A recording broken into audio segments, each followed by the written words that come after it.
Untuk menjalankan filosofi pendidikan Ki Hajar Dewantara, seorang guru harus mampu menguatkan nilai-nilai yang ada pada dirinya, yakni berpihak pada murid, mandiri, inovatif, kolaboratif, dan reflektif. Selain nilai-nilai tersebut, seorang guru juga harus mampu menjalankan perannya di lingkungan sekolah dengan menjadi pemimpin pembelajaran, mewujudkan kepemimpinan murid, mendorong kolaborasi, menjadi coach bagi guru yang lain, dan menggerakkan komunitas praktisi, sehingga dengan nilai dan peran yang dimilikinya, seorang guru harus mampu menjadi penuntun, fasilitator bagi tumbuh kembangnya murid melalui pembelajaran yang menyenangkan sesuai dengan kodrat alam dan kodrat zamannya. Selanjutnya, pemahaman seorang guru terhadap konsep-konsep kunci dalam modul 1.4 tentang budaya positif harus segera diimplementasikan sebagai upaya prakarsa perubahan dalam menjalankan visi seorang guru penggerak yang harus berkolaborasi dengan seluruh unsur sumber daya manusia yang ada di sekolah, baik kepala sekolah, guru, karyawan, murid-murid, orang tua atau wali murid, serta pihak dari dunia usaha dan dunia industri, sehingga secara bersama dapat menciptakan budaya positif di lingkungan sekolah demi terwujudnya profil pelajar Pancasila. Sebagai langkah awal yang dilakukan oleh saya, seorang calon guru penggerak, adalah melaksanakan aksi nyata budaya positif dengan melakukan penyebaran pemahaman budaya positif melalui diseminasi terhadap unsur-unsur sumber daya manusia yang ada di sekolah dan membuat keyakinan kelas. Dan berikut ini akan disajikan video aksi nyata modul 1.4 tentang budaya positif yang sudah saya lakukan sebagai seorang calon guru penggerak.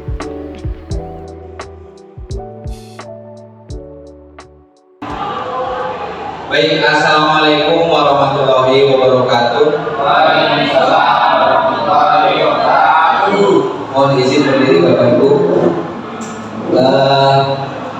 Pada kesempatan kali ini alhamdulillah kita masih diberi kenikmatan sehingga kita bisa berkumpul dalam acara diseminasi implementasi budaya positif sebagai upaya mewujudkan profil pelajar Pancasila di SMK Negeri Karangpucung, Kabupaten Cilacap.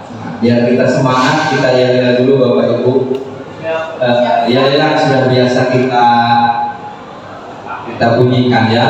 Baik. SMK, SMK, SMK Negeri Karangpucung.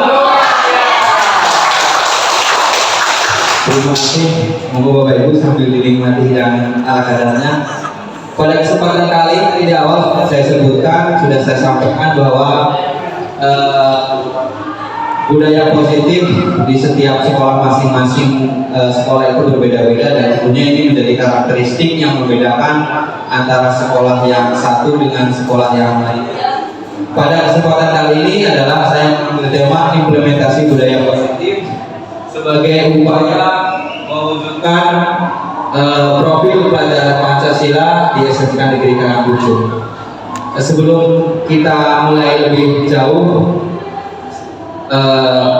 membahas materi kali ini, kita berdoa terlebih dahulu, dan nanti setelah berdoa kita akan membuat kesepakatan belajar. Baik, berdoa dimulai. Selesai, terima kasih. Pada kesempatan kali ini kita akan membuat kesepakatan belajar, dan kesepakatan belajarnya seperti ini Bapak Ibu. Yang pertama, disiplin waktu dan menjaga kebersihan kelas. Kemudian seluruh peserta memiliki kesempatan untuk berpendapat, berpikiran terbuka dan saling menghormati. Kemudian jika ada satu peserta berbicara, peserta yang lainnya mendengarkan. Kemudian berpendapat setelah dipersilahkan, berpartisipasi penuh dan aktif berkolaborasi, dan yang terakhir mengikuti sesi seminar kali ini dengan perasaan yang gembira. Barangkali Bapak Ibu ada yang mau menambahkan kesepakatan belajar kita hari ini? Cukup? Sepakat? Kita lanjut. Nah, di paket modul 1 yang kami pelajari di dalam program pendidikan program guru penggerak, itu ada pertama mengenai paradigma dan visi guru penggerak, Bapak Ibu. Ada 4 poin. Yang pertama mengenai refleksi filosofis pendidikan nasional, yang memang tokoh pendidikan nasional Indonesia kita adalah Bapak Ki Hajar Dewantara. Beliau pada intinya bahwa seorang guru dalam mengajar di kelas itu harus berpihak atau berpusat pada murid sesuai dengan kodrat alam dan kodrat zamannya, karena setiap murid ini memiliki bakat bawaan masing-masing dan juga hidup di perkembangan atau di zaman yang berbeda-beda. Kemudian yang kedua, ada nilai-nilai dan peran guru penggerak, yang dimana setiap guru memiliki karakter, memiliki nilai, memiliki peran masing-masing sesuai dengan tugas dan tanggung jawabnya di sekolah. Selain tugas fokus utamanya adalah mengajar. Kemudian yang ketiga adalah visi guru penggerak. Pada pertemuan atau seminar sebelumnya sudah disampaikan mengenai visi saya sebagai guru penggerak, yang itu diselaraskan dengan visi sekolah, yang itu dibahas secara bersama, dan nantinya ini akan menjadi prakarsa perubahan yang akan kita laksanakan untuk perkembangan sekolah kita di masa yang akan datang, dan kita berharap mendapatkan murid impian sesuai dengan visi sekolah yang sudah dibentuk, sudah dibuat. Dan yang terakhir adalah budaya positif. Ini nanti yang akan kita bahas mengenai budaya positif, yang tentunya ini akan dipacu terus agar kita bisa mewujudkan profil pelajar Pancasila. Nah, ini tadi yang di awal tujuan pendidikan yang digaungkan oleh Ki Hajar Dewantara, yaitu menjelaskan bahwa menuntun segala kodrat ada pada murid. Jadi guru itu bersifat menuntun dan sebagai fasilitator, agar tentunya murid ini mencapai keselamatan dan kebahagiaan yang setinggi-tingginya, baik sebagai manusia maupun sebagai anggota masyarakat. Oleh sebab itu, pendidik sejatinya dapat menuntun tumbuh atau hidupnya kekuatan kodrat yang ada pada murid-murid, seperti yang sudah tadi disebutkan, yaitu kodrat alam dan kodrat zaman. Kita percaya bahwa murid kita semua ini punya bakat bawaan masing-masing, dan kita sebagai guru bertugas untuk menuntun mereka menjadi fasilitator mereka agar bakat yang ada, potensi yang ada itu bisa digali terus, sehingga murid-murid ini nanti bisa bersaing di perkembangan zaman di era abad 21 ini. Kemudian untuk di modul 1.4 tentang budaya positif, bahwa disiplin positif dan nilai-nilai kebajikan universal itu menjadi kekuatan utama dalam menyebarkan pemahaman tentang budaya positif. Kemudian yang kedua ada teori motivasi, teori hukuman dan penghargaan. Dalam modul ini saya jadi tahu bahwa ketika orang guru memberikan penghargaan, itu sama halnya dengan memberikan hukuman, Bapak Ibu. Di dalam modul ini disebutkan seperti itu. Kemudian yang ketiga ada keyakinan kelas.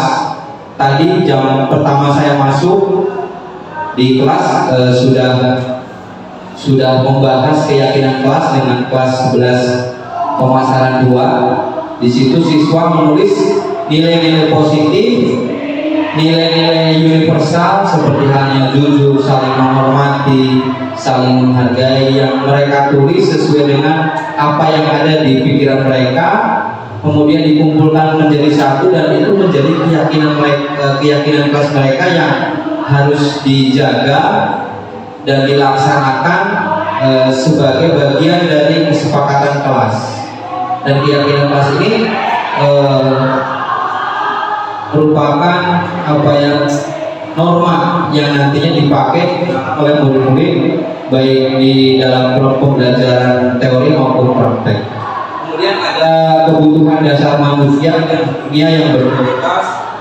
Yang kelima ada restitusi, di mana restitusi ini ada 5 posisi kontrol, yaitu penghukum, pemantau, manajer, dan sebagainya.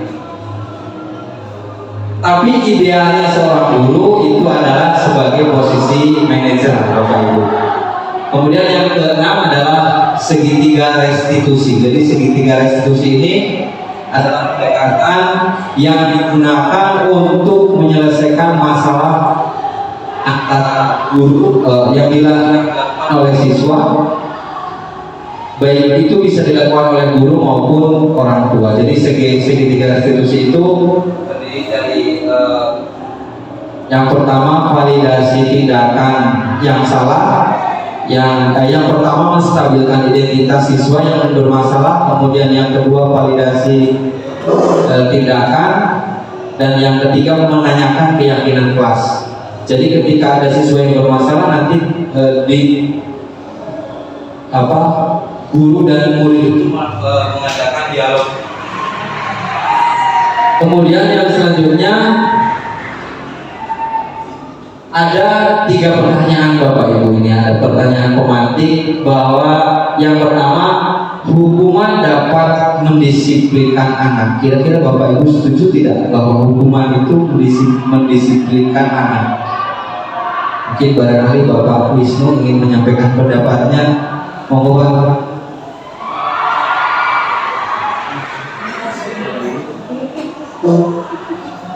Guru BK ya.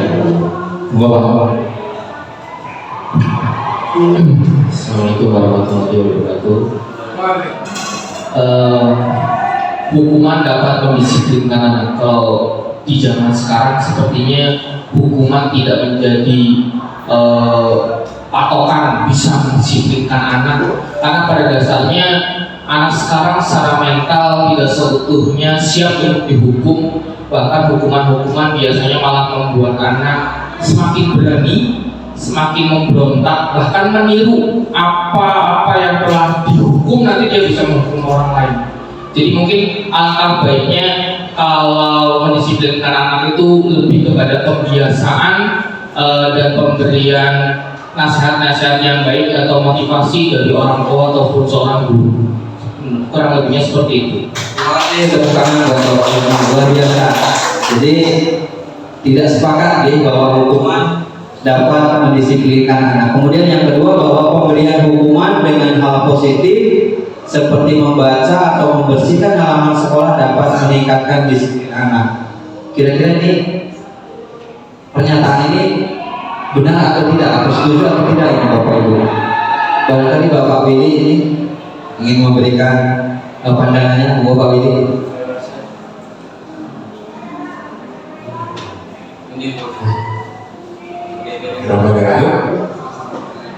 Ya, untuk pemberian hukuman hal positif seperti membaca atau membersihkan halaman sekolah atau meningkatkan disiplin. Salah satu prinsip saya yang sekarang sebenarnya ketika belajar itu, bahwa yang namanya hukuman kita tidak bisa menerapkannya anak. Entah itu sifatnya tadi mungkin dikemas dengan hal positif seperti membaca, membersihkan, karena efeknya itu seperti ada hal romantis di anak itu. Membaca itu adalah hukuman. Salah satu kenapa Indonesia berkurang literasinya mungkin ada hal-hal seperti itu, seperti membersihkan halaman. Sebenarnya itu hal baik, tapi ketika dijadikan hukuman ada penolakan secara psikologis dari anak itu, maksud itu membersihkan, membaca dan lain sebagainya, ini dari kita bermaksud yang baik, tapi bahwa ada efek-efek negatif di belakangnya. Jadi mungkin dalam jangka waktu pendek dengan hukuman itu kita bisa mendisiplinkan, tapi dalam jangka panjang hal tersebut akan berdampak tidak jauh seperti yang disampaikan oleh Pak Wis tadi. Terima kasih, luar biasa Pak Billy. Kemudian yang ketiga, memberikan penghargaan dapat meningkatkan motivasi belajar. Nah, seperti yang sudah disampaikan di awal tadi, bahwa memberikan penghargaan itu ternyata sama nilainya dengan memberikan hukuman pada murid, begitu Bapak Ibu.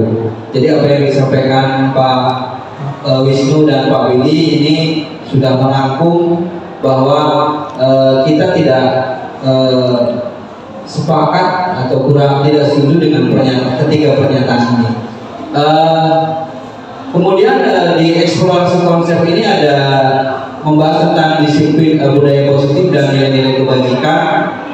Ini Bapak Ibu, budaya positif di sekolah adalah nilai-nilai, keyakinan, dan kebiasaan-kebiasaan baik di sekolah yang berpihak pada murid agar murid dapat berkembang menjadi pribadi yang kritis, penuh hormat, dan bertanggung jawab.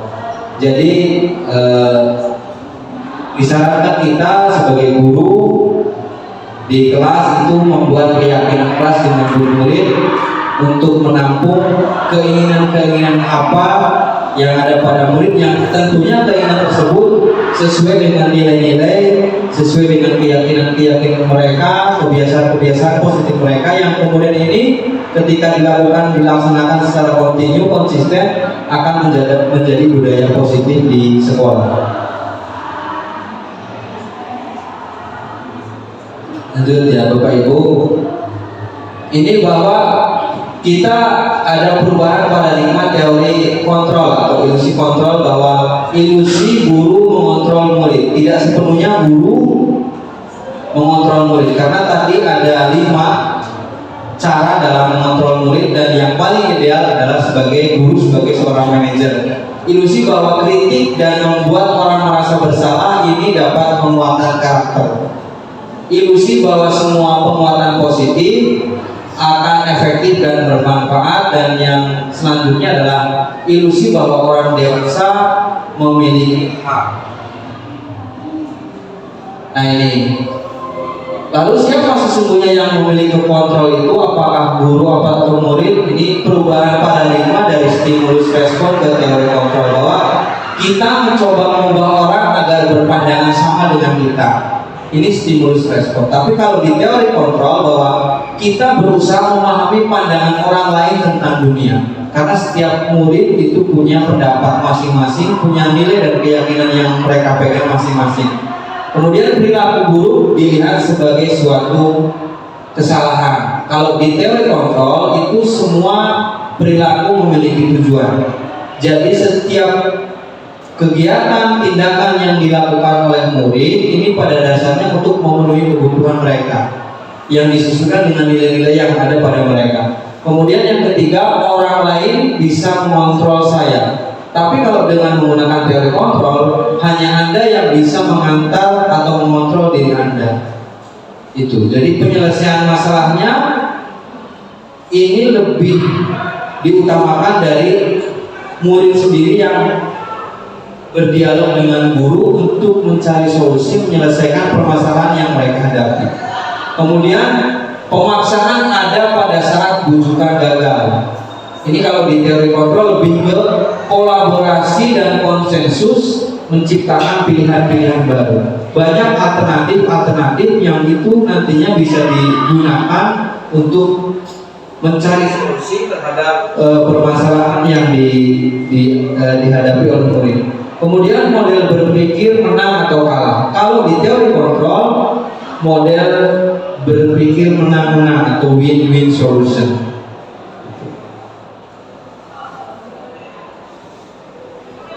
Nah ini tadi berkaitan dengan budaya positif, salah satunya adalah disiplin, di mana disiplin ini berasal dari bahasa Latin yakni disiplina yang artinya belajar. Jadi disiplin itu artinya belajar. Makna asal kata atau disiplin ini berkonotasi dengan disiplin diri dari murid-murid Sokrates dan Plato. Kemudian disiplin diri membuat orang menggali potensinya menuju sebuah tujuan apa yang dia hargai. Namun dalam budaya kita, makna kata disiplin telah berubah menjadi sesuatu yang dilakukan seseorang pada orang lain untuk mendapatkan kepatuhan. Jadi makna disiplin sekarang ini bergeser, karena disiplin sendiri artinya adalah belajar, tapi bergeser disiplin menjadi bahwa diartikan disiplin itu patuh terhadap perintah seseorang. Kecenderungan umum adalah menghubungkan kata disiplin dengan ketidaknyamanan. Lanjut, Bapak Ibu. Kemudian ini ada nilai-nilai kebajikan universal, nilai-nilai yang memang itu dimiliki oleh semua orang, yang itu secara tidak sadar disepakati oleh kita semua. Dan nilai-nilai kebijakan adalah sifat-sifat positif manusia yang merupakan tujuan mulia yang ingin dicapai setiap individu. Dan nilai-nilai tersebut bersifat universal dan lintas bahasa, suku, bangsa, agama maupun latar belakang. Dan nilai-nilai positif atau nilai-nilai yang ada di setiap daerah itu kalau dikerucutkan ini semuanya sama, atau makanya disebut dengan universal. Nah, nilai-nilai kebajikan yang ingin dicapai oleh setiap anak Indonesia kita kenal dengan profil pelajar Pancasila. Nah, ini budaya positif ini yang diimplementasikan itu nantinya akan mengarah kepada mewujudkan profil pelajar Pancasila, di mana ada beberapa nilai-nilai. Yang pertama, beriman dan bertakwa kepada Tuhan Yang Maha Esa dan berakhlak mulia. Yang kedua adalah mandiri. Yang ketiga, bernalar kritis. Yang keempat, berkebinekaan global.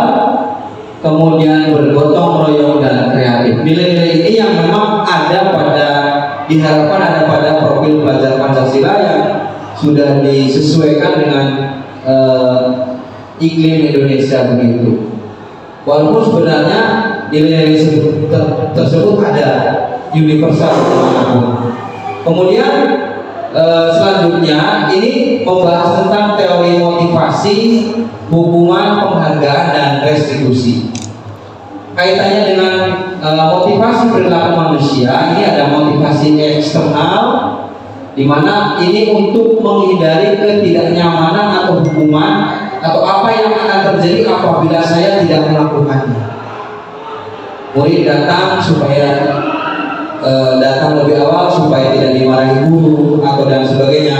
Kemudian ada yang untuk mendapatkan imbalan dari orang lain atau institusi, rajin bekerja atau memang datang belajar rajin hanya untuk mendapatkan penghargaan dari guru. Atau untuk yang ketiga adalah untuk menghargai diri sendiri. Nah, ini motivasi internal atau motivasi intrinsik yang memang akan harus dijaga oleh guru, karena ini menjadi tujuan dari disiplin positif, memahami diri sendiri, menghargai diri sendiri.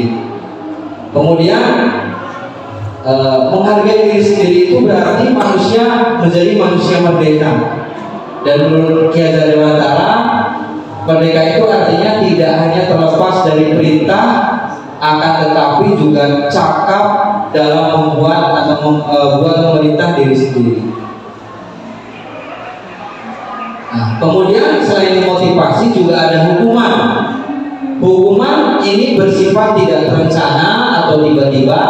Anak atau murid tidak tahu apa yang akan terjadi, dan bahkan tidak dilibatkan Bapak Ibu. Jadi hukuman ini bersifat satu arah dari pihak guru yang memberikan, dan murid hanya menerima suatu hukuman tanpa melalui suatu kesepakatan atau pengarahan dari pihak guru baik sebelum atau sesudahnya. Dan hukuman yang diberikan ini bisa berupa fisik, psikis, atau murid disakiti oleh suatu perbuatan atau kata-kata. Jadi lebih ke menyakiti baik secara verbal maupun non verbal.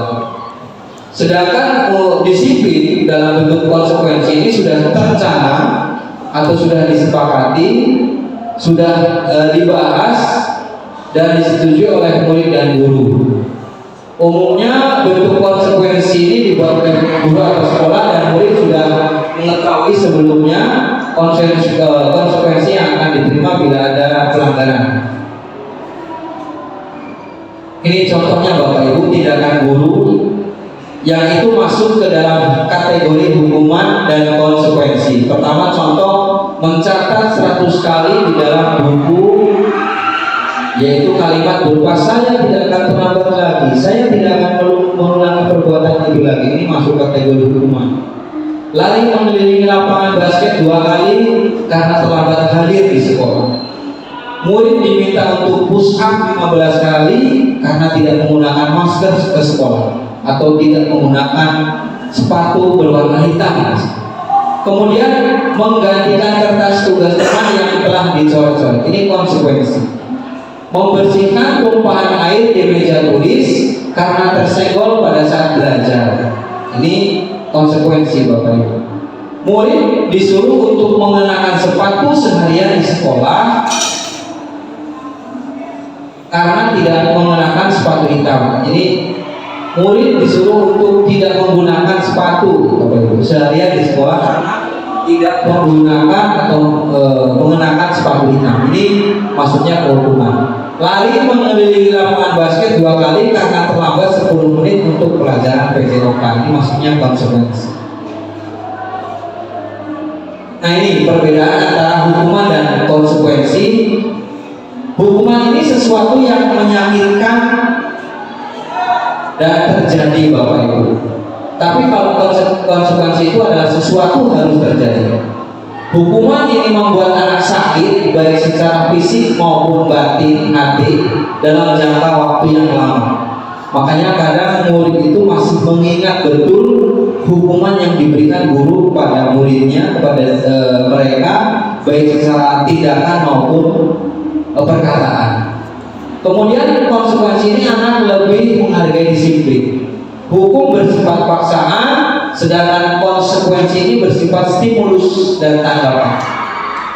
Hukuman mendorong anak menyakiti diri sendiri, merasa depresi, kecewa karena dimarahi oleh bapak ibu guru dan sebagainya.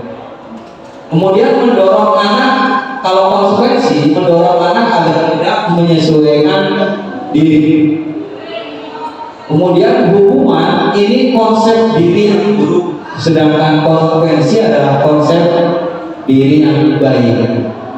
Kalau hukuman, anak belajar untuk menyembunyikan kesalahan, takut berbuat kesalahan, menyembunyikan kesalahan. Sedangkan konsekuensi, anak belajar untuk mematuhi peraturan. Kemudian hukuman ini marah, rasa bersalah, dipermalukan, merasa tidak dihargai. Sedangkan di konsekuensi ini kehilangan hak, dibuat tidak nyaman, diasingkan untuk sementara waktu. Nah ini dihukum oleh penghargaan. Ini ada pernyataan dari Al-Quran, seorang tokoh psikologi, bahwa saat kita berulang kali menjanjikan hadiah kepada anak-anak agar berlaku bertanggung jawab, atau kepada seorang murid agar mempelajari sesuatu yang baru, atau kepada seorang karyawan agar melakukan pekerjaan yang berkualitas, kita sebenarnya sedang berasumsi mereka tidak dapat melakukannya atau mereka tidak akan memilih untuk melakukannya. Al-Fiqh juga mengungkapkan bahwa baik penghargaan maupun hukuman ini adalah cara-cara mengontrol perilaku seseorang yang menghancurkan potensi untuk pembelajaran yang sesungguhnya. Ini sebenarnya menjadi dasar bahwa memberikan penghargaan kepada murid ini sebenarnya sama dengan memberikan hukuman pada murid. Jadi nilainya sama. Ini menurut Al-Fiqh itu. Kemudian kaitannya dengan restitusi. Tadi restitusi ini adalah pendekatan yang dilakukan oleh seorang guru atau orang tua untuk menyelesaikan permasalahan yang ada pada murid. Restitusi adalah proses menciptakan kondisi bagi murid untuk memperbaiki kesalahan mereka sehingga mereka bisa kembali kepada kelompoknya dengan percaya diri, dengan seolah-olah menemukan identitas baru yang ini akan meningkatkan kepercayaan diri murid yang bermasalah tadi, sehingga dia akan menemukan nilai-nilai positif, nilai-nilai kebaikan yang ada pada dirinya, sehingga mereka bisa kembali kepada kelompok mereka dengan karakter yang lebih kuat. Nah, restitusi juga merupakan proses kolaborasi yang mengajarkan murid untuk mencari solusi berkaitan dengan masalah-masalah yang mereka jalankan atau yang mereka lakukan. Dan tentunya restitusi ini membantu murid untuk berpikir tentang orang seperti mereka yang ingin menjadi atau memiliki tujuan mulia. Nah, ciri-ciri restitusi yang pertama bukan untuk menebus kesalahan, atau restitusi ini justru lebih ke untuk belajar dari kesalahan. Kemudian yang kedua, memperbaiki hubungan. Yang ketiga adalah tawaran, bukan paksaan. Jadi memberikan lebih memberikan tawaran atau opsi untuk menyelesaikan masalah dengan masalah yang dimiliki oleh murid. Kemudian yang keempat, restitusi ini menuntut untuk melihat ke dalam diri murid, karena murid seperti yang sudah disampaikan, murid itu memiliki nilai-nilai positif, nilai-nilai yang baik. Restitusi diri adalah cara yang paling baik. Kemudian restitusi ini fokus pada karakter dan bukan tindakan. Dan restitusi ini fokus kepada solusi.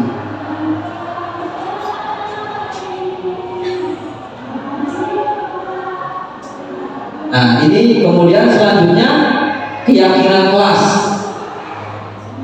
Tadi sudah di awal dijelaskan mengenai keyakinan kelas. Jadi nilai-nilai yang ada pada diri setiap murid yang itu kemudian dibuat suatu kesimpulan, suatu keyakinan kelas yang ini nanti akan digunakan sebagai norma yang digunakan oleh murid-murid pada saat pembelajaran.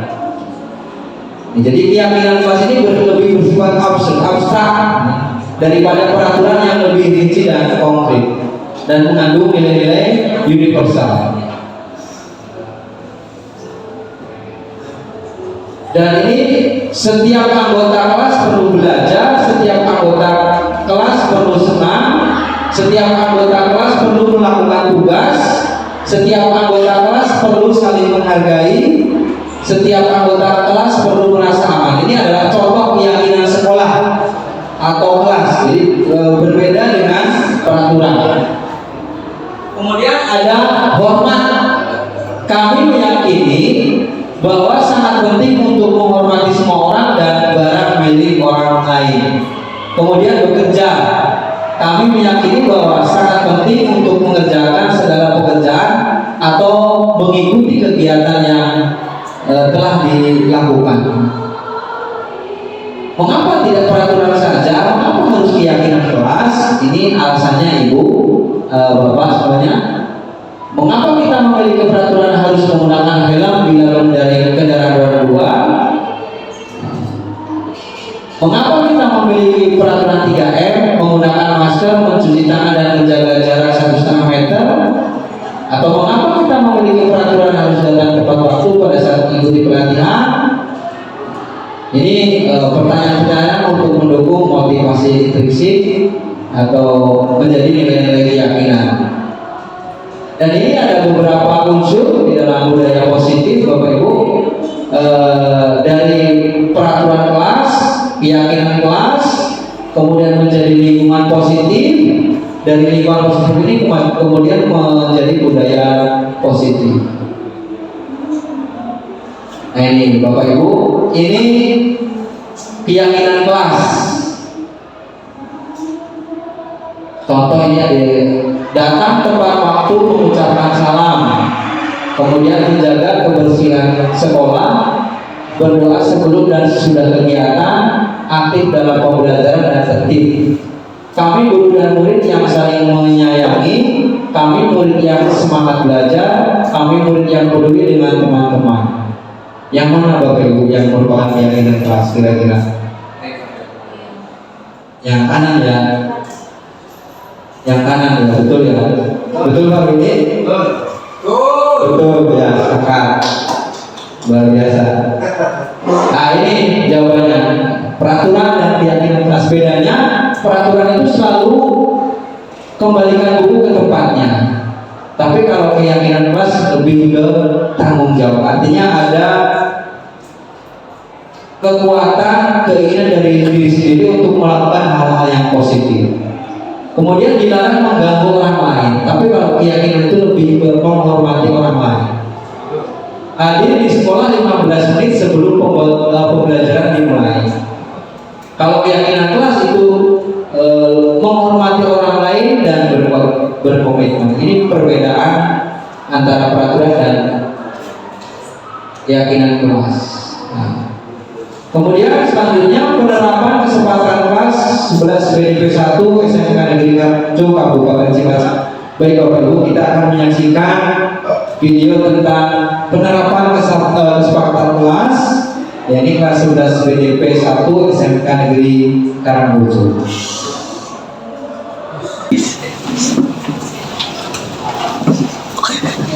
Assalamualaikum warahmatullahi wabarakatuh.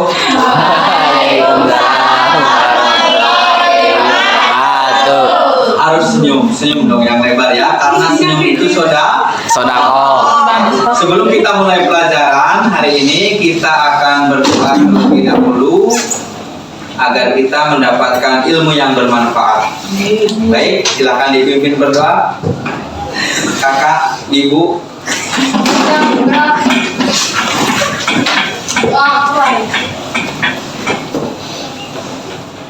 Doa selesai. Baik, terima kasih. Kita biar semangat yel-yel dulu. Sudah menjadi tradisi yel-yelnya. Semangat pagi dan Iya, terusnya. Pak. Sudah hafal ya? Kita cek. SMK? Bisa. SMK? Bisa. SMK Negeri Karangpucung? Luar biasa.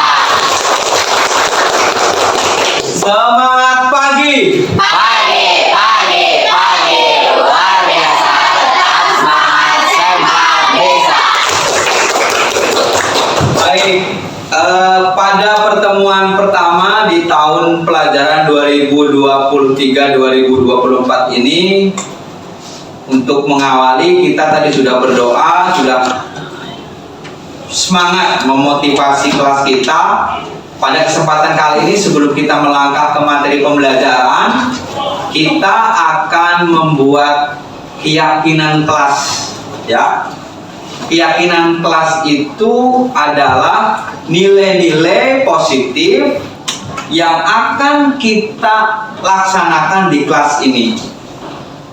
Saya jelaskan dulu, nilai-nilai positif itu umum, bersifat umum dan dilakukan oleh semua orang di seluruh dunia. Makanya disebut dengan, atau keyakinan kelas itu nanti mengandung nilai-nilai kebaikan, kebajikan universal.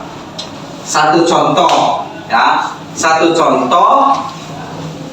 nilai kebajikan itu saling menghargai, jujur, tidak menyakiti orang lain, kemudian dapat dipercaya, atau tidak boleh mengejek orang lain, tidak boleh menghina orang lain. Tujuannya apa keyakinan kelas itu dibuat? Agar kita punya kelas yang aman, nyaman, dan harmonis, saling bekerja sama, saling berkolaborasi, sehingga pembelajaran itu bisa menarik dan menyenangkan. Tujuannya itu. Jadi keyakinan kelas itu adalah kesepakatan bersama dari semua anggota kelas. Paham ya? Nah, saya ingin Anda semua yang sudah hadir menuliskan keyakinan kelas. Kira-kira nilai-nilai apa yang harus diterapkan di kelas ini? Boleh saja misalkan datang tepat waktu. Itu berlaku untuk saya dan Anda semua. Silahkan tulis sebanyak-banyaknya keyakinan kelas yang menurut Anda bisa dilaksanakan oleh semua anggota kelas dan demi kebaikan kelas bersama agar nanti pembelajarannya lebih menyenangkan. Oke. Tadi saya sudah bawa post-it, mana tadi ya? Post-itnya ya. Ini ya. Silakan dibagikan dulu. Saya satu, saya juga nulis. Silakan semua. Sebelah sini belum. Mana Kak? Dibagi dua baik. Bagi dua baik Kak. Lihat cepet Kak. Ya. Sini Kak, ini Kak, sebelah sana Kak.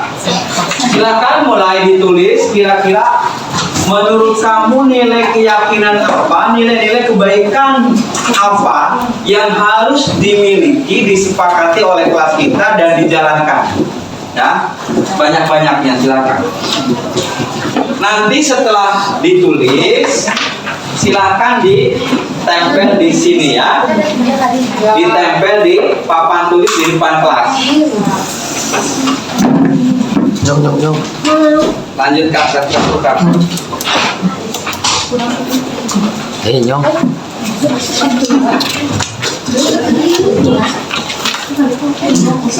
Lanjut Kak.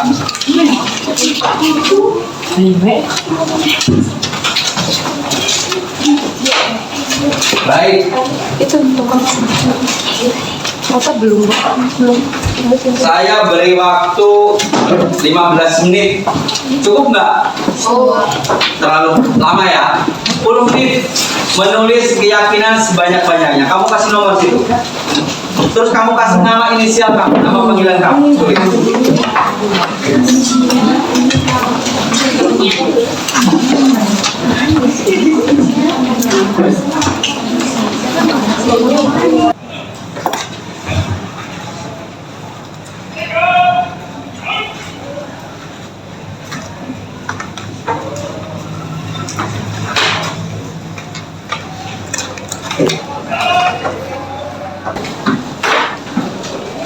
Baik, sudah selesai ya? Sudah dengan berbahagia membuat keyakinan kelas, membuat nilai-nilai positif yang nantinya akan ditempel di depan, kemudian nanti kita simpulkan, kita persempit, karena bisa jadi keyakinan kelas atau nilai-nilai kebaikan yang kamu buat, yang kamu susun, kamu tulis itu ada yang sama dengan teman-teman yang lain. Nanti akan kita simpulkan. Nah, silakan ditempel di kelas dulu sebelum di depan kelas ini, sebelum ditempel nanti dibacakan di depan kelas ya. Nilai-nilai positif yang saya tulis untuk keyakinan kelas kita adalah: 1. Dilarang membolos saat pelajaran. 2. Saling menghormati sesama teman.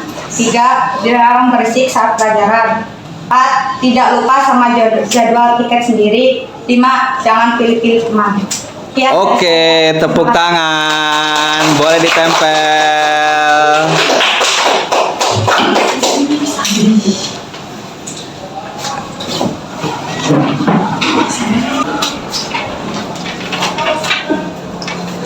Halo, nama saya Aldi. Nah, kasih semangat buat Aldi, tepuk tangan. Nilai-nilai positif yang saya tulis untuk keyakinan kelas kita adalah: saya tepat waktu dalam berangkat sekolah. Yang kedua, saling menghargai satu sama lain. Yang ketiga, tidak membuli teman. Yang keempat, saat jajan buanglah sampah pada tempatnya. Yang kelima, boleh tidur saat jam kos.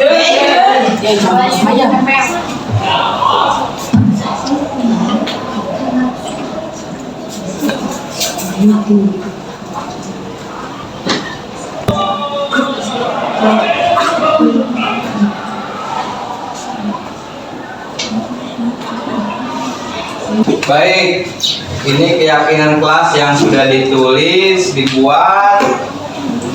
Ini ada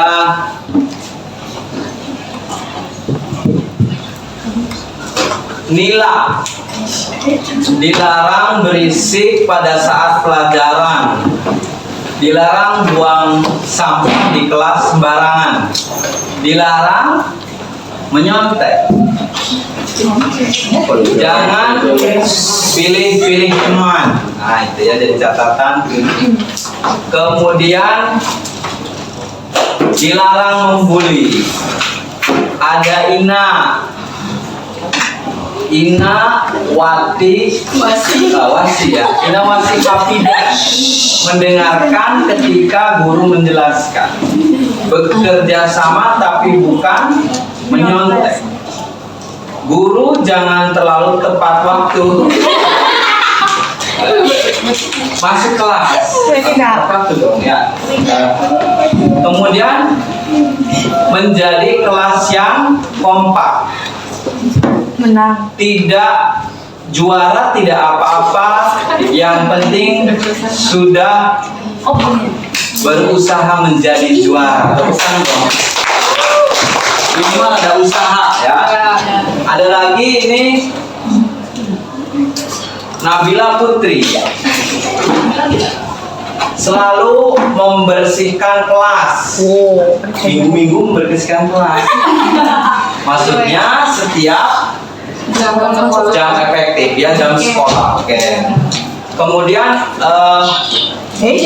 datang tepat waktu. Tidak boleh apa nih? Tidak boleh berkata kasar. Harus selalu menghargai pendapat teman sekelas. Tidak membuang tidak membuli sesama teman. Selalu memperhatikan guru saat menjelaskan. Ya, itu keyakinan kelas yang sudah ditulis oleh Anda semua. Nanti akan disimpulkan karena ada banyak kalimat yang sama, kemudian disederhanakan. Contoh berarti dilarang membuang sampah di kelas. Berarti itu bisa disimpulkan dengan kalimat menjaga kebersihan kelas. Paham ya? Tidak boleh datang terlambat masuk kelas. Baik Bapak Ibu guru ataupun teman-teman semua. Itu bisa disederhanakan menjadi disiplin waktu. Oke? Nah, nanti akan kita bahas, kita simpulkan, disederhanakan. Itu ya. Sudah menunjukkan keyakinan kelas yang dibuat di kelas DPDP 1, dan keyakinan kelas ini menjadi nilai-nilai yang disepakati oleh anggota kelas dalam melaksanakan pembelajaran selama mereka melaksanakan pembelajaran. Selanjutnya di pembelajaran yang keempat ini ada kebutuhan dasar manusia dan dunia yang berkualitas. Ice breaking dulu. Ice breakingnya ini nanti akan dibimbing Pak Willy. Semoga Pak Willy silakan memberikan ice breaking untuk pembelajaran kali ini. Sedih Pak Willy sedih.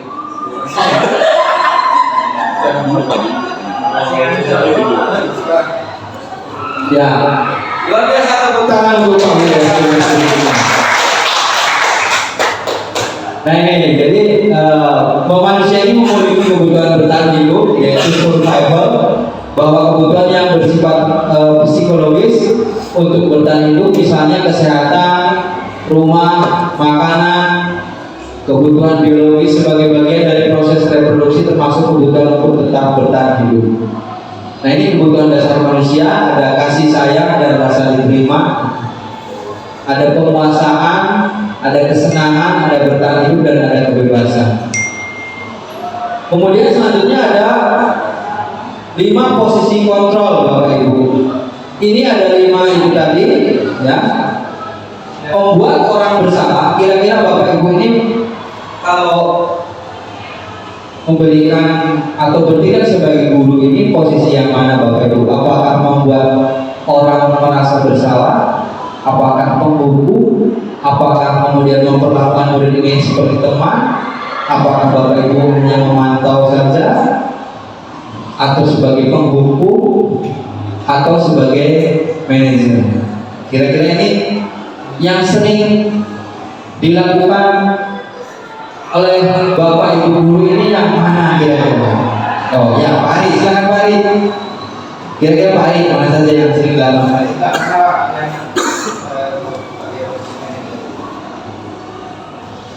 Baik, kalau menurut saya siapa yang mengatakan jadi di posisi kanan kalau biasa sebagai seorang guru biasanya sebagai manajer. Luar biasa. Di situ kalau sebagai manajer kita bisa manajemen anak biar bisa kita arahkan. Mungkin begitu Pak Polisi. Terima kasih. Terima kasih. Luar biasa jadi guru sebagai manajer dalam dengan murid. Kemudian yang pembelajaran ke namanya ada segitiga restitusi, Bapak Ibu. Nah, ini segitiga restitusi ini adalah suatu proses dialog yang dijalankan oleh guru atau orang tua agar dapat menghasilkan murid yang mandiri dan bertanggung jawab.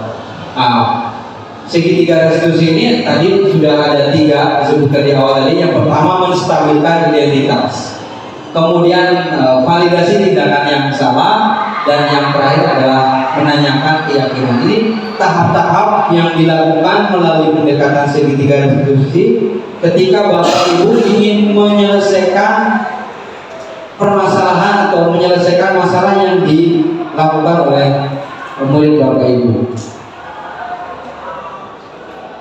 Contohnya ini ketika menstabilkan identitas, dan misalkan ada murid yang datang terlambat, kemudian Bapak Ibu melakukan penyelesaiannya dengan cara pendekatan restitusi. Tadi yang pertama yaitu menstabilkan identitas dengan kalimat berbuat salah itu adalah hal yang manusiawi, tidak ada manusia yang sempurna. Bapak Ibu juga pernah berbuat salah, atau kita bisa menyelesaikan permasalahan ini. Saya tidak tertarik untuk mencari tahu siapa yang benar, siapa yang salah. Bapak lebih tertarik untuk menyelesaikan masalah. Kalau kamu menyalahkan dirimu sendiri terus-menerus, apakah kamu bersikap baik pada dirimu sendiri? Ini adalah contoh pertanyaan-pertanyaan untuk menstabilkan identitas. Kemudian validasi kebutuhan.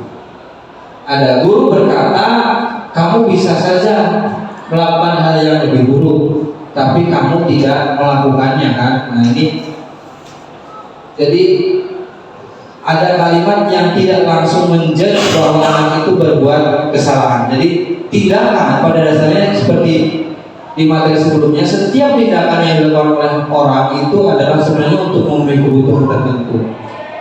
Kemudian kamu pasti punya alasan mengapa melakukannya. Kemudian apa yang penting bagimu? Apakah kamu bisa melakukan dengan lebih baik besok lagi? Dan kemudian yang ketiga adalah menanyakan keyakinan. Di sini dalam menyelesaikan masalah, guru akan berkata apa nilai yang kita percaya di sekolah. Jadi kembali lagi ke keyakinan kelas yang sudah disepakati oleh anggota kelas dengan Bapak Ibu guru, sehingga ketika ada murid yang berbuat kesalahan ini, nanti dia akan mencoba berdialog, berdiskusi dengan Bapak Ibu guru tentang keyakinan-keyakinan kelas yang sudah disepakati.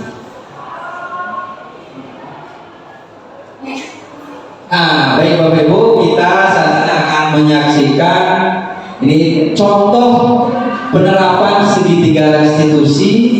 Ini ada Luvia, ini contohnya Luvia ya, kelas 11 PDP. Luvia ini marah sama temannya sampai memaki-maki dan kemudian menggebrak meja temannya hanya karena hasil pekerjaannya, hasil tugasnya itu dicontek oleh temannya. Baik Bapak Ibu, kita akan saksikan contoh ini penerapan segitiga restitusi. Luvia adalah salah satu murid kelas 11 bisnis daring dan pemasaran. Lufia tidak terima karena pekerjaannya selalu dicontek oleh teman di kelasnya. Ia marah dan tak dapat menahan emosinya. Dan berikut skenario penyelesaian masalah menggunakan tahapan segitiga restitusi. Selamat siang, Pak. Ya, siang Lufia, silakan duduk. Terima kasih, Pak. Gimana Lufia? Sehat? Sehat, Pak. Alhamdulillah. Begini Lufia, tadi Bapak mendapat laporan kalau kamu marah sama teman kamu karena pekerjaan kamu dicontek sama Dita, betul? Kamu marah? Betul, Pak. Habisnya saya kesal sama Dita. Terus kenapa kamu kesal? Ya, Dita terus-menerus mencontek pekerjaan saya. Bukan hanya PR, Pak. Latihan soal, semuanya tugas saya dicontek oleh Dita, Pak. Oh begitu. Ya manusiawi kamu marah sebab kamu berhak untuk membela diri karena perbuatan mencontek memang tidak dibenarkan ya Lufia ya. Iya, Pak. Terus apa yang kamu lakukan sama Dita? Saya marah-marah, Pak, sama Dita. Saya maki-maki Dita. Dan tanpa sadar, saya juga mengebrak mejanya, Pak. Oh begitu. Ya saya pahami apa yang kamu perbuat itu ada alasannya. Begitu ya. Iya, Pak. Ya manusiawi juga kamu marah karena tidak rela pelajaran yang sudah kamu kerjakan atau PR yang sudah kamu kerjakan itu dicontek sama Dita. Ya, Pak. Masa saya diam saja? Saya kan susah payah mengerjakan soal itu. Tapi Dita hanya mencontek saja, tidak mau usaha sendiri. Ya Bapak sangat menghargai tindakan kamu sama, akan tetapi begini tindakan kamu itu ya tentunya tidak lebih buruk karena tidak melakukan kekerasan fisik dan tidak dibenarkan melakukan kekerasan fisik seperti memukul dan sebagainya. Begitu ya Lufia ya? Iya, Pak. Nah menurut kamu keyakinan kelas apa yang kita miliki saat ini menurut kamu kira-kira? Saling menghormati antara teman, Pak. Nah itu, jadi kita punya keyakinan kelas, saling menghargai, saling menghormati antar teman. Seandainya ada teman kamu yang berbuat salah terhadap kamu seperti hanya mencontek, kira-kira menurut kamu keyakinan kelas apa yang akan dibangun? Harus lebih bersabar, Pak. Oh, harus lebih bersabar, ya betul. Apa yang kamu lakukan seandainya terjadi hal seperti itu lagi, kamu harus memegang prinsip keyakinan kelas ya. Jadi harus sabar. Terus tentunya Bapak juga nanti akan memberi nasihat sama Dita supaya mengerjakan PR atau pelajaran yang ada di sekolah itu supaya dikerjakan sendiri, begitu ya? Iya, Pak. Nah, apakah kamu bersedia memperbaiki kesalahan ini, Lufia? Siap, Pak. Saya bersedia. Berarti kira-kira apa yang kamu lakukan nantinya kalau ada terjadi hal-hal seperti ini lagi? Mengantisipasinya bagaimana? Kedepannya, saya akan harus lebih bersabar, Pak, menahan amarah saya. Kalau ada teman yang mencontek ke saya akan melaporkan kepada guru mata pelajaran atau wali kelas, Pak. Baik. Saya sangat menghargai upaya kamu dan tentunya ini tetap harus dijalankan ya. Kamu harus bersabar. Tidak hanya kamu, semua teman-teman kelas, karena perbuatan positif seperti memaafkan, sabar dan sebagainya atas kesalahan teman itu adalah keyakinan kelas kita. Baik, Jaya, terima kasih Lufia ya. Ya, Pak. Mohon maaf ya, Pak. Saya tidak akan mengulangi lagi. Terima kasih. Ya, terima kasih, itu saja. Lufia boleh kembali lagi ke kelas ya. Terima kasih banyak, Pak. Ya, mari. Assalamualaikum, Pak. Waalaikumsalam warahmatullahi wabarakatuh. Assalamualaikum warahmatullahi wabarakatuh. Nama saya Lufia dari kelas 12 dari P2. Saya senang sekali dapat diskusi dengan Pak Guru untuk dapat mengendalikan diri dari amarah saya karena perilaku teman sekelas saya. Saya harus lebih banyak bersabar dan dapat menghormati teman sekelas saya. Terima kasih.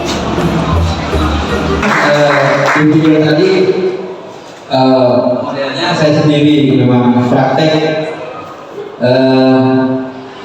segitiga restitusi dengan Lufia dengan kasus Lufia ini marah luar biasa karena di hasil pekerjaannya ini dikontek oleh temannya ketika dia marahnya luar biasa memaki-maki temannya dan bahkan sampai negara-negara ini sudah apa namanya, begitu contoh penyelesaian permasalahan dengan menerapkan segitiga restitusi Bapak Ibu. Nah itu Bapak Ibu, luar biasa materinya sudah selesai. Nanti kita akan masuk ke sesi tanya jawab Bapak Ibu terkait materi yang sudah disampaikan mengenai segitiga restitusi, teori motivasi, hukuman dan sebagainya. Silakan Bapak Ibu untuk bertanya. Mungkin Ibu Rima mau bertanya ya? Boleh. Silakan Ibu. Boleh berkaitan dengan teori hukuman atau mungkin Ibu mau bercerita pengalaman Ibu tentang pernah menghukum anak. Silakan. Terima kasih. Bapak, ayo Pak. Ya, pakai mic-nya Sambil diminum Bapak Ibu. Oh ya, ini. Ditampilkan lagi ya. 9.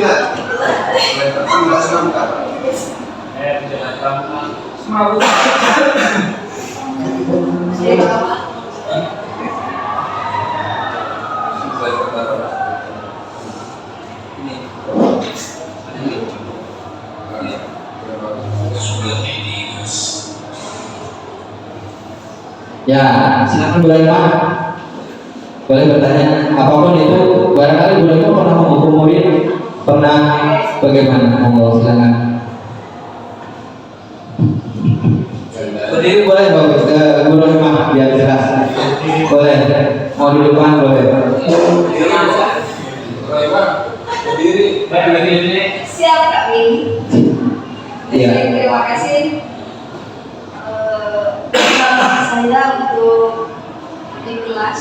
Kebetulan pernah punya pengalaman, misalnya kita pernah memberikan prestasi atau penghargaan kepada anak-anak kita sebagai wali kelas.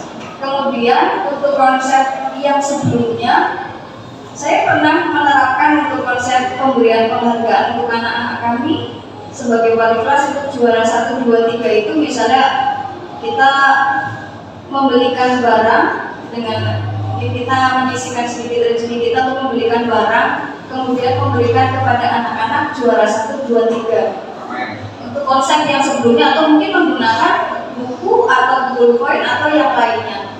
Kemudian karena dulu pernah menerapkan model seperti itu, di sisi lain saya berpikir ketika kita memberikan apresiasi penghargaan untuk juara 1, 2, 3, kemudian kita juga tidak bisa mengesampingkan untuk memberikan apresiasi untuk siswa lain yang memang belum berkesempatan peringkat 1, 2, 3. Oleh karena itu, di kesempatan sekarang saya mulai merubah konsep ketika memberikan apresiasi penghargaan di kelas sebagai wali yang sebelumnya menggunakan seperti itu tadi disebutkan untuk juara 1, 2, 3, dan sekarang saya dialihkan untuk memberikan apresiasi kepada semuanya dalam bentuk mungkin sesuatu hal yang bisa dirasakan bersama-sama dalam satu kelas tersebut, bisa mungkin berupa sedikit-sedikit kemudian dibagi dalam satu kelas, atau mungkin menggunakan media lain tapi satu kelas itu kena semua berupa barang. Luar biasa Bu Rima ini sudah menerapkan bahwa beliau tidak memberikan hadiah atau reward kepada beberapa murid, tapi lebih ke semuanya, karena memang di awal tadi ketika memberikan reward atau penghargaan itu sama nilainya sama dengan memberikan hukuman. Baik, pertanyaan selanjutnya Bapak Ibu. Oh ya, ini ada Pak Ahmad ini Bu PJOK. Monggo Pak Ahmad. Ini Pak Ahmad ini sering memberikan hukuman ini. Bapak bukan Pak. Ya, Bapak. Pertanyaan atau mungkin pengalaman-pengalaman terkait menangani murid yang bermasalah. Monggo Pak. Oke. Terima kasih. Terkait dengan hukuman, punishment ataupun sebuah reward, itu setelah saya tadi menyimak atas implementasi budaya positif, ternyata apa yang saya lakukan selama ini sangat salah, kalau bisa dikatakan sangat salah terkait dengan hukuman-hukuman yang saya berikan. Nah ini juga sebagai pertanyaan juga terkait dengan hal yang seperti ini terkait dengan kurikulum merdeka yang berfungsi. Untuk kurikulum merdeka kan untuk PJOK itu lebih ke kebugaran jasmani. Ketika saya hukuman itu ternyata disalahkan, tolong saya berikan sebuah solusi ketika harus mengembangkan kebugaran anak. Ya, kebugaran anak dalam setiap jurusan seperti itu. Karena kalau di bidang misalkan sepak bola ataupun permainan yang lain itu kan sudah tidak konsep ya. Tapi kalau misalkan kemarin kata Pak IHT itu untuk pendalaman PJOK dalam implementasi kurikulum merdeka itu lebih ke kebugaran jasmani. Saya minta solusinya bagaimana caranya supaya kurikulum PJOK itu bisa masuk secara mendalam terhadap mata pelajaran di kejuruan. Seperti itu. Luar biasa Pak Paman. Pak Paman itu lebih ke solusi ya. Solusi tentang bagaimana tadi Pak Paman? Solusi untuk pendalaman PJOK karena hukuman kan sudah tidak boleh Ya, tidak boleh. Tidak boleh atau sekolah itu juga bisa dikatakan tidak boleh. Itu solusinya seperti apa untuk lebih dalam lagi di kejuruan? Ya, baik. Seperti apa yang sudah disampaikan tadi dalam kaitannya dengan teori kontrol dan keyakinan kelas, kemudian segitiga restitusi tentunya di awal Pak Ahmad dengan murid-murid Pak Ahmad bisa membuat keyakinan kelas terlebih dahulu. Keyakinan kelas dengan murid Pak Ahmad tentang bagaimana atau seperti apa nanti pembelajaran olahraga yang akan dilaksanakan. Dari keyakinan-keyakinan kelas yang sudah disepakati tadi, ketika ada permasalahan yang terjadi pada siswa, Pak Ahmad bisa menggunakan segitiga restitusi untuk menyelesaikan masalah yang ada dengan dipadukan dari nilai-nilai kebaikan keyakinan kelas yang sudah disepakati. Begitu Bapak. Oh iya, Pak Billy mau menambahkan, Pak Billy? Ini Pak Billy mau menambahkan fasilitator kita ya. Dari kasus Pak Ahmad ya. Ya, bismillahirrahmanirrahim. Untuk tadi kasus saya, bagaimana kita buat program mata kebugaran. Sebenarnya saya beli untuk mata pelajaran PJOK karena saya bukan PJOK, tapi dalam bayangan saya adalah dalam kurikulum merdeka itu ditimbulkan pada kolaborasi.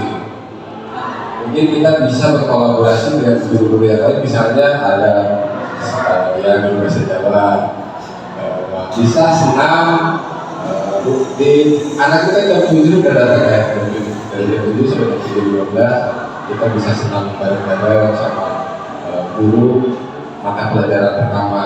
Kalau nanti lebih misalnya di jam 7.30 kan kita bisa berkolaborasi meminta izin kelebihan waktunya di situ. Kemudian juga terkait hubungan dan lain sebagainya, penghargaan. Sebenarnya mungkin kalau dari segi itu Pak Pauji sudah lebih dalam tentang hal tersebut. Ya. Kalau saya pribadi dulu pun sebelum mengajar di SMK waktu masih muda-mudanya pernah menerapkan hukuman ya. Masih 21 tahun kalau misalnya. Muda. Itu cuma sedikit itu apa kita sebagai manusia kadang lupa untuk kontrol emosi ya. Itu kursi saya terpeleset dengan terlempar ke anak gitu.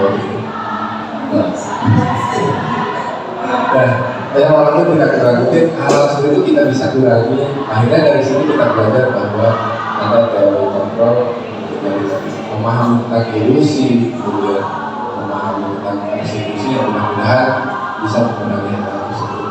Cuma kalau saya diizinkan, saya pengen bertanya juga Pak, karena kan kita berbenturan ya di realitas itu, kadang kita melihat ya, mungkin bukan di sini lah, atau mungkin di sekolah lain, entah itu di mana, masih ada guru-guru yang memang melakukan hal tersebut, misalnya marah dan lain sebagainya, dan itu kita saksikan.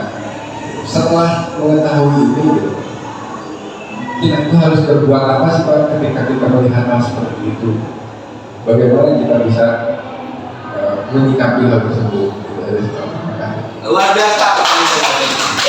Pertanyaan luar biasa dari Pak Willy.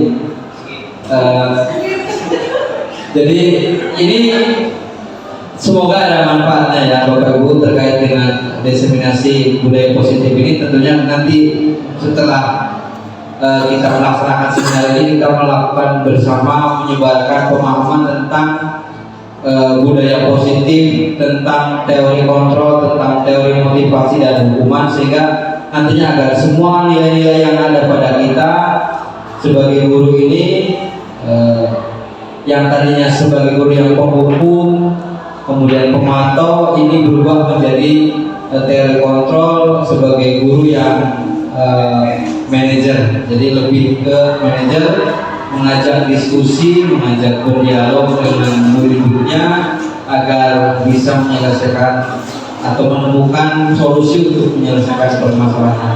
Mungkin dari yang lain Bapak Ibu ada yang menambahkan pertanyaan?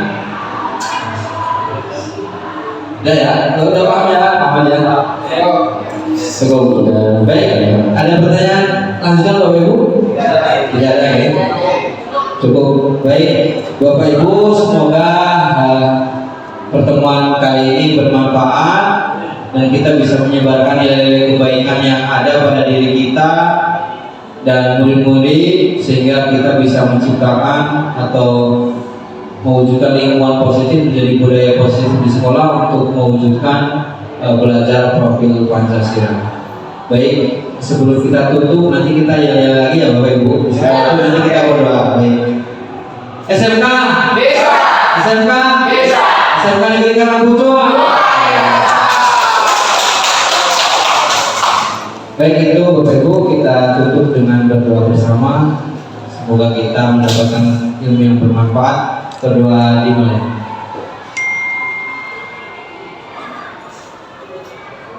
Terima kasih. Kami akhiri, mohon maaf. Terima kasih atas kehadiran Bapak Ibu semua. Saya ucapkan terima kasih. Saya akhiri. Assalamualaikum warahmatullahi wabarakatuh.